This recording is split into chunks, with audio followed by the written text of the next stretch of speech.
Today I will show you a sci-fi drama film from 2016, titled Arrival. Spoilers ahead. Watch out and take care.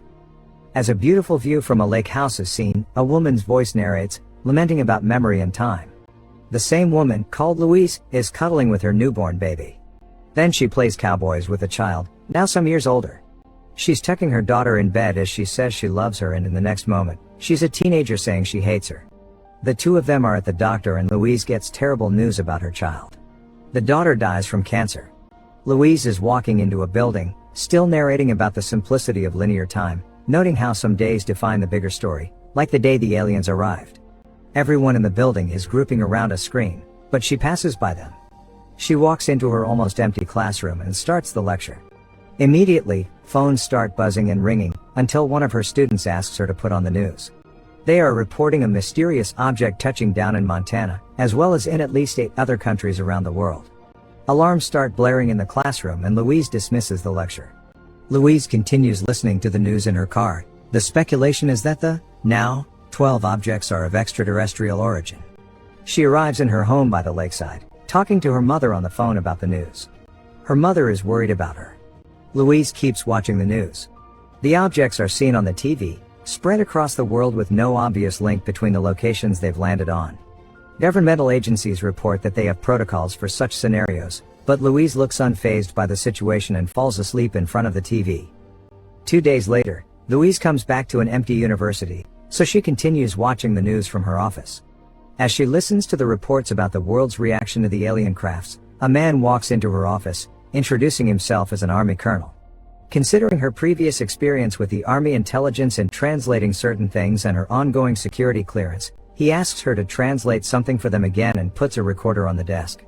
The recording is of a human team trying to communicate with the aliens. She's shocked and confused, but the colonel persists with questions she can't answer for him from an audio file. He gets angry and tells her that he can't take her to Montana. It's either translating from the file or nothing.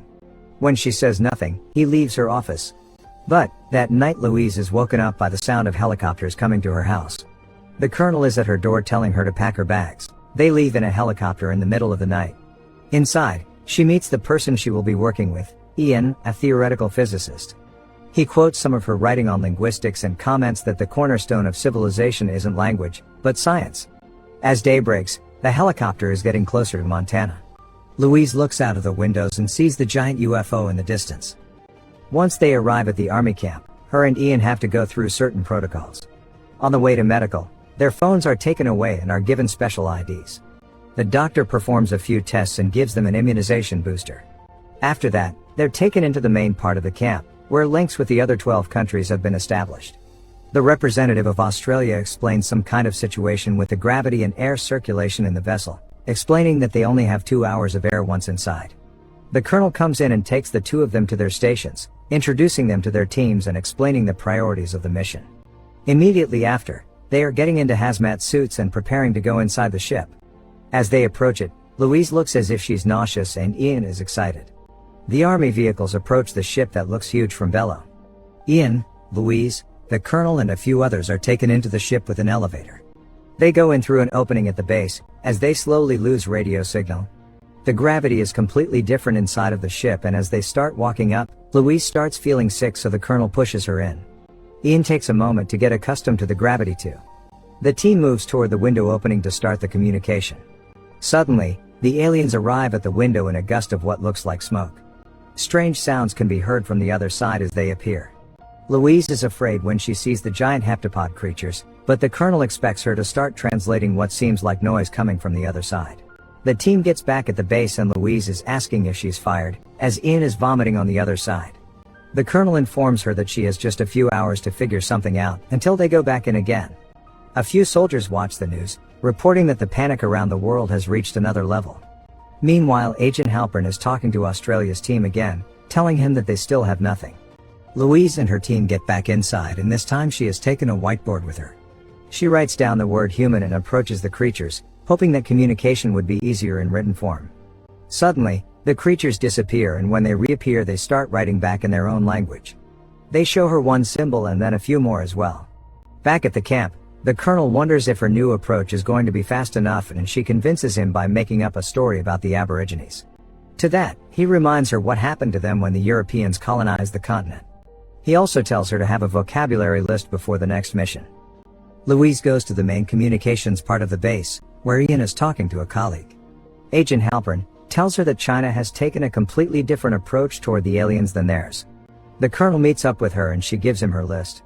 He's not impressed with the simplistic list, so she explains it to him by writing the most important question he needs answered on the board.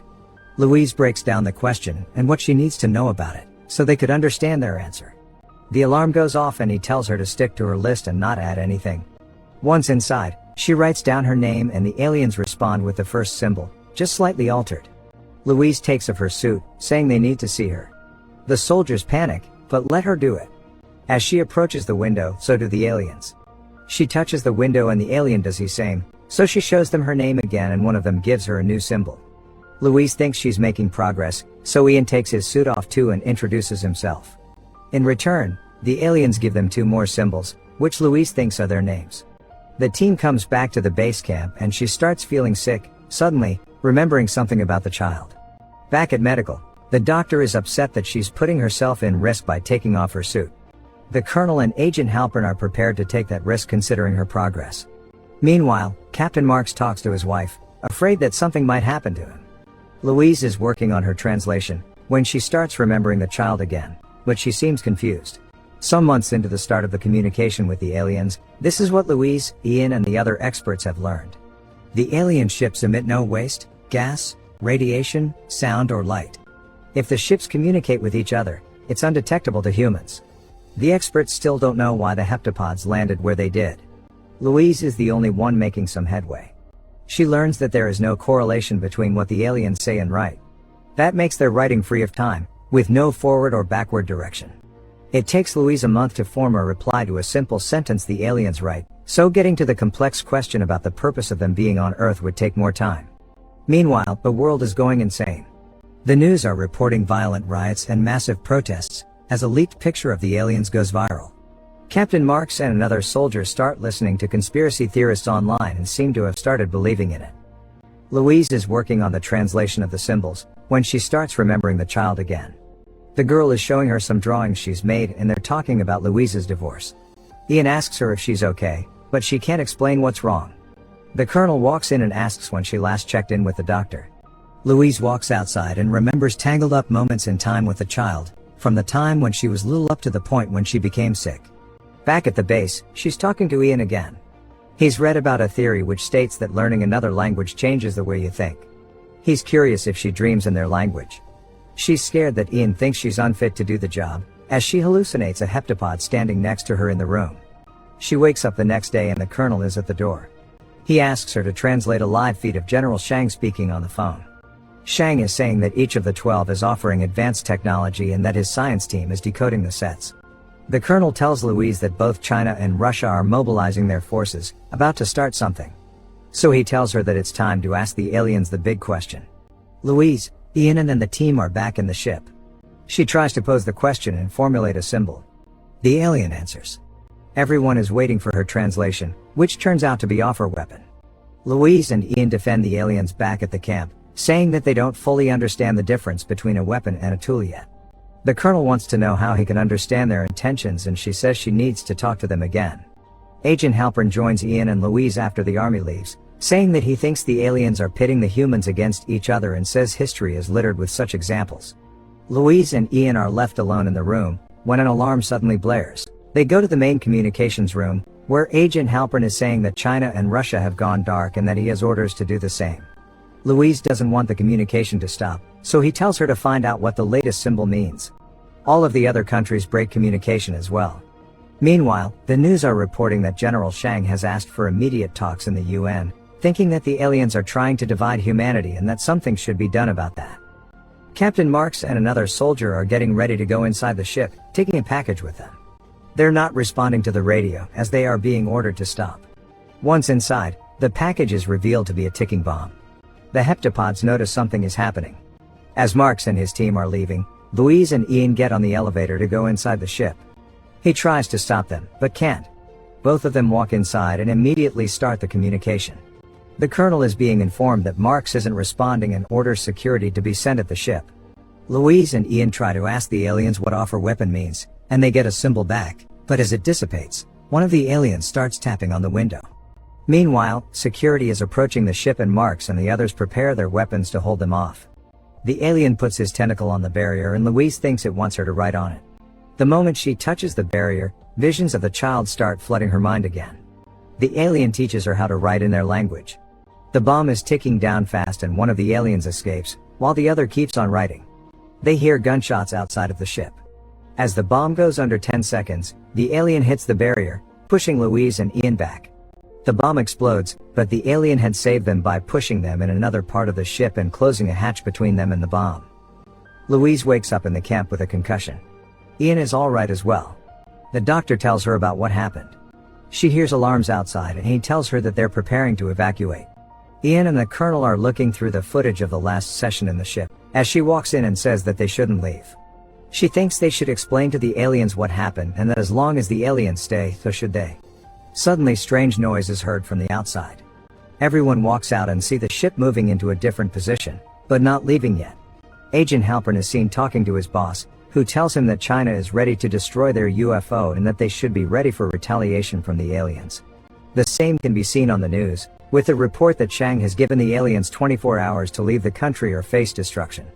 Other countries are thought to be following China's lead. Louise and Ian are going through the footage from the last session. She has another vision about her daughter who asks about a technical term which she can't recall, but then wakes up in the base again. Ian has had a breakthrough with the data. His interpretation is that the data shows only one of 12 pieces. Both of them present the information on a meeting with the colonel and the FBI agent, saying that the 12 countries need to work together to get the full picture. Halpern disagrees, saying that the Russians have killed their top scientist, whose last words have included the phrase "many become one." Louise thinks that means the same as what they've learned as well. And Ian says that they should offer their data first, so the others will follow, in a non-zero-sum game. In another vision, Louise recalls that the term her daughter asked for was the same one. She suddenly has some kind of revelation about the aliens and abruptly leaves the room. Ian follows her and sees that the ship has sent out a shuttle to pick her up from the ground. Louise walks inside and as it starts taking her back to the ship it fills up with some kind of gas. Suddenly, she's inside the ship, on the other side of the window. One of the aliens approaches her and they start communicating easily, when she asks about the other one. It tells her that the other one is dying. She says she's sorry and that she needs it to send a message to the other 12 sites. It only replies with "use weapon," but she doesn't understand what that means and asks what their purpose here is again. The alien tells her that in 3,000 years they will need humanity's help, so they are here to help us now. To her question about how they know the future, images of her daughter appear in her mind once again. She still doesn't understand and the alien shows her more of the vision, which is actually her future. Before it leaves, the alien says weapon opens time. The ship leaves Louise back on the ground and it moves position again. She's met by Ian and the colonel who tell her that other countries are doing the same as China and that they are evacuating the camp. She continues having visions of her daughter in the future, who asks about her father again. Louise tells her that she told him something that he wasn't ready to hear, about something that will happen related to an untreatable disease. Her father thought Louise made the wrong choice. All of the ships around the world start moving, as the armies from the different countries are preparing to engage them. Louise keeps going back and forth between the present and the camp and the future with her daughter. In the future she opens the book she had written and in the present she's looking at the data from the aliens. The book is about the alien language. She has visions of herself teaching it in the future and recalls it in the present. Suddenly, she realizes she can read the data. She knows what the weapon is. And she tells the colonel that it's actually a gift. The alien language is a gift. She explains that when you really learn the language, you start to think like them, in nonlinear time. The colonel doesn't want to listen to her. She has another vision about what will happen 18 months in the future. Louise is at an international celebration and is approached by General Shang. The only reason he's there is to meet her in person. She has done something incredible, by reaching him on his private number and changing his mind about something. Louise says she doesn't know his private number, so he shows it to her and says now you know. She recalls it in the present and runs off to call the general. Meanwhile, Agent Halpern is being told that someone is calling China from the camp from his own phone. He sends his men to find the person using it. Louise is waiting for the call to be established and wonders what to say. In the future Shang tells her what she said to him and she repeats it to him over the phone in the present, running away from Halpern's men. They all surround her as she tries to reason with the general. Ian shields her as she finishes her conversation, saying she's got it. Later in the present, the news are reporting on an emergency press conference held by General Shang, stating that China is standing down and will start sharing all of their information with the other 12. The alien ships from around the world begin leaving the atmosphere. After the aliens leave Earth, her daughter's story truly begins. Ian and Louise become a couple and they have Hannah together. Louise is left with the notion about Hannah's life and early death. All of the pieces she had been seeing about the future come together. She decides to have the baby nevertheless.